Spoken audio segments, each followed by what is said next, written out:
আজকে একটা গল্প শোনাই, কথাগুলো মন দিয়া শুনবেন। একটা মধ্যবিত্ত পরিবারের ছেলে, সে মোটামুটি সবার সাথেই খারাপ ব্যবহার করে চলতো। সে রাত 1টা 12টায় বাসায় ফিরতো। এই কারণে তার বাবা তাকে অনেক বকাঝকা করত। আর ছেলেটাও তার বাবার সাথে তর্কে জড়ায় যাইতো।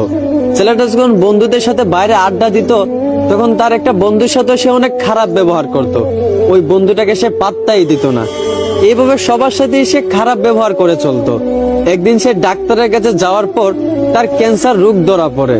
ডাক্তার তখন তাকে বলে, আপনি আর বেশি দিন বাঁচবেন না, মাত্র কয়েকদিন বাঁচবেন। এই কথাগুলো শুনে ছেলেটা অনেক কষ্ট পাইল।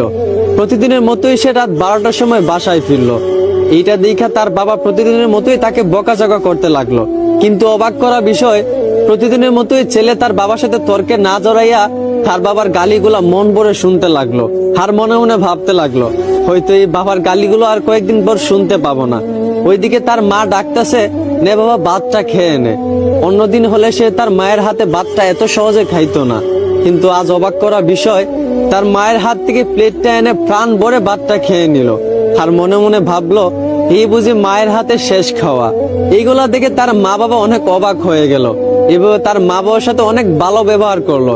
তারপরের দিন সে তার বন্ধুদের সাথে আড্ডা দিতে গেল। যেই বন্ধুটার সাথে সে সবসময় খারাপ ব্যবহার করত, ওই বন্ধুরা তাকে আজকে একটা গালি দিছিল।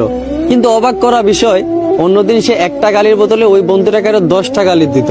কিন্তু আজ অবাক করা বিষয়, ওই বন্ধুটা গালি দেওয়ার পর সে বন্ধুটাকে জড়িয়ে ধরে কাঁদতে লাগলো আর বলল, ভালো থাকিস রে দোস্ত।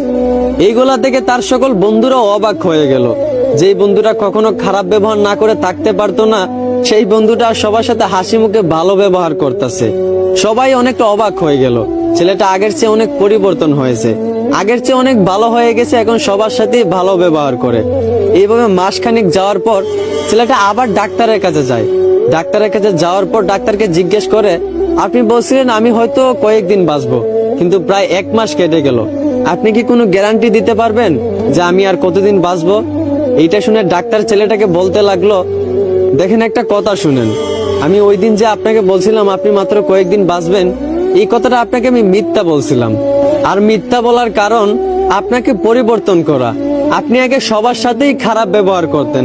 আপনার বাবা যদি আপনাকে বকাঝকা করত, আপনার বাবার সাথেও আপনি তর্কে জড়াই যাইতেন। কিন্তু আপনি যখন জানতে পারলেন আপনি আর মাত্র কয়েকদিন বাঁচবেন, আপনার মরণের কোনো গ্যারান্টি নাই, তখন আপনি সবার সাথে ভালো ব্যবহার করতে লাগলেন। এই বন্ধুটাকে আপনি গালি ছাড়া দিতেন না, সেই বন্ধুটাকেও আজকে আপনি ভালোবাসা দিলেন। আসলে এইখান থেকে আমরা একটাই শিক্ষা পাই, যে প্রত্যেকটা মানুষ যদি তার মরণের কথা স্মরণ করত, যে হয়তো বা আজও তো মারা যেতে পারি, কালও তো মারা যেতে পারি, এখনো তো মারা যেতে পারি, এইভাবে যদি প্রত্যেকটা মানুষ তার মরণের কথা স্মরণ করত, তাহলে দেখতেন কোনো মানুষই দুনিয়াতে খারাপ ব্যবহার করত না, কেউই কারো প্রতি কোনো অভিযোগ রাখতো না, কেউই কাউকে মাফ না করে থাকতে পারতো না। প্রত্যেকটা মানুষ যদি তার মরণের কথা স্মরণ করত, তাহলে কখনোই মানুষের প্রতি অবিচার করতো না। এই জন্যই সবাইকে বলি, সবার আগে নিজের মরণের কথা স্মরণ করেন, তাহলে দেখবেন জীবন পরিবর্তন হয়ে যাবে। আশা করি আমার কথাগুলো বুঝতে পারছেন। ধন্যবাদ।